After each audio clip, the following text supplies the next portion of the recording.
一只规模69亿美元的基金，48小时里先吞下46亿持仓，又反手吐出62亿资产，单日资金波动超过自身总规模的70%。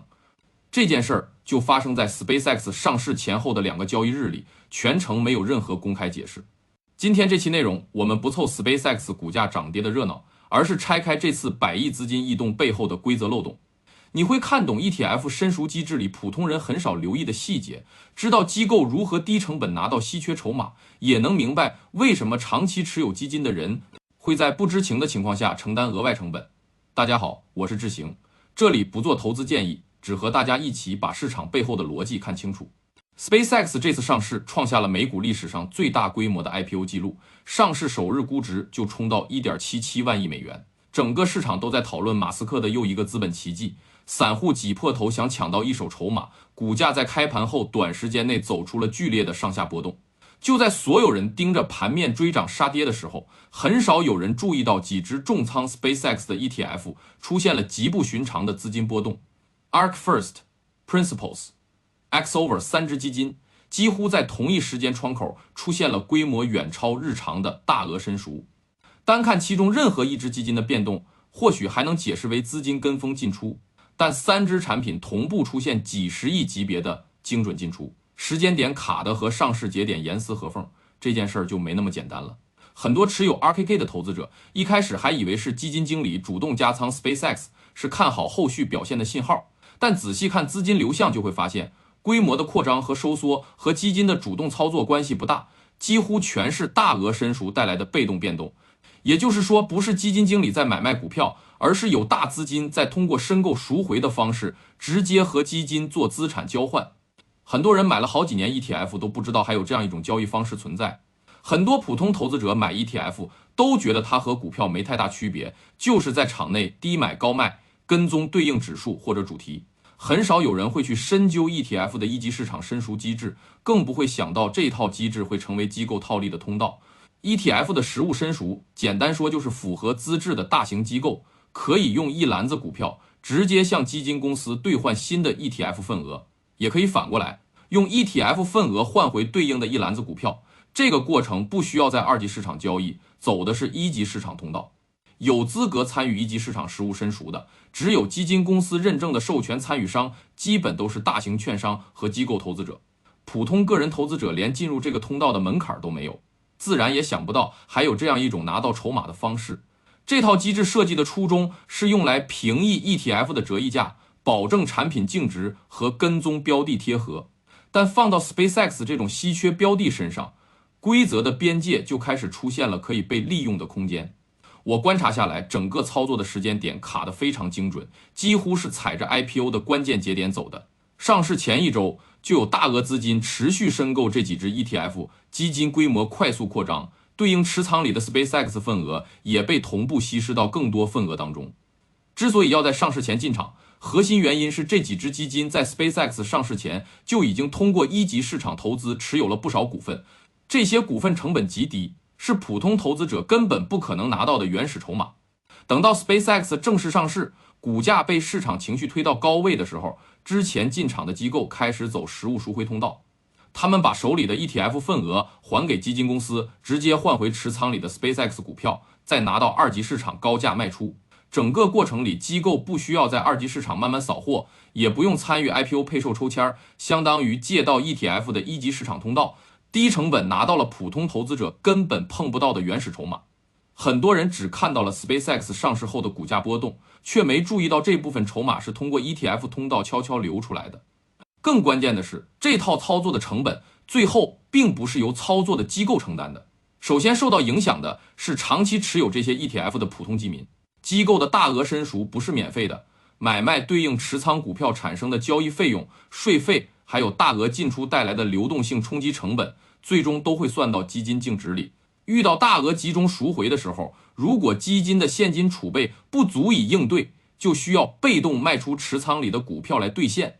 大额卖单本身就会打压股价，产生额外的冲击成本，这些损失最终都会体现在基金净值里，由所有持有人共同承担。也就是说，机构借着基金的通道完成套利，赚走了股价上涨的收益。但过程中产生的所有摩擦成本，却由所有持有基金份额的投资者共同承担。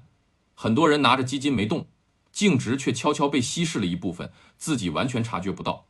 我觉得这也是普通投资者最容易忽略的一个盲区。很多人选 ETF 只看跟踪的赛道和持仓，根本不会去留意申赎规则和大额异动的影响，自然也想不到自己会成为机构套利的隐性成本承担者。除了持有基金的基民，另一部分受到影响的是在上市后跟风追高 SpaceX 的散户，他们拿不到原始筹码，只能在情绪最热的时候进场接盘，股价回落之后就成了短期的被套者。很多人进场的时候只看到了公司的技术光环和媒体的集中吹捧，根本没想过市场上突然冒出来的流通筹码到底是从哪里来的。等反应过来的时候，股价已经跌了不少。更值得注意的是，这不是第一次出现这种操作，也绝对不会是最后一次。过去几年里，很多未上市的热门公司上市前后都出现过类似的 ETF 大额申赎异动。之前 X 能源、Bullish、Klarna 这些公司上市的时候，市场上都出现过几乎一模一样的操作路径。先有资金提前布局重仓这些公司的 ETF， 上市后通过实物赎回抽走筹码套现，留下基金持有人承担波动和成本。适合这套操作的标的往往都有几个共同的特点：上市前就有公募基金通过一级市场提前布局，上市后关注度高，股价有足够的炒作空间，同时流通筹码相对稀缺，直接在二级市场扫货的成本太高。这套策略之所以能反复生效，核心就是利用了信息差和规则差。普通投资者既不知道一级市场申赎的具体细节，也没有参与的资质，只能看到二级市场的股价波动，自然很难察觉到背后的资金转移。我提醒下大家，以后再看到热门公司上市，不要只盯着股价和相关基金的涨幅看，如果对应的 ETF 出现了远超日常规模的大额申赎，反而要多留一个心眼。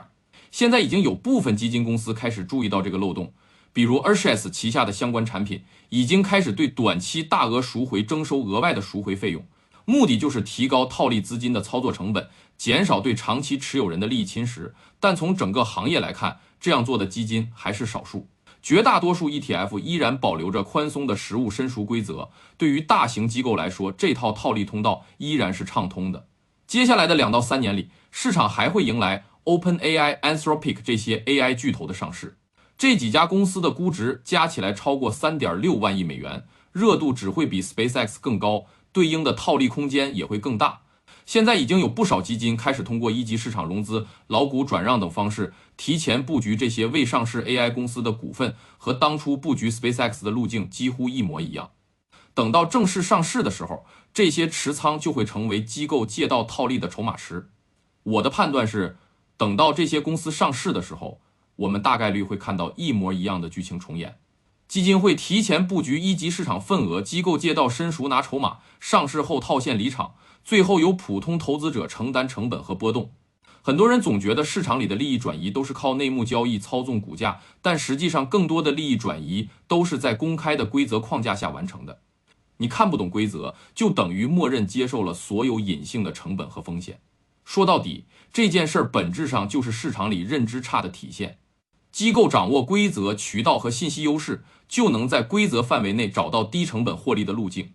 而普通投资者如果只看表面的价格涨跌，就很容易成为游戏里的成本承担者。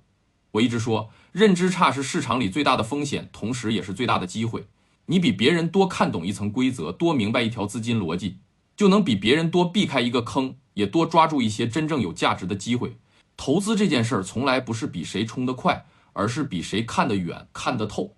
在所有人都被情绪带着跑的时候，能静下心来拆开表面现象，看懂背后的运行逻辑，才是真正能长期走下去的核心能力。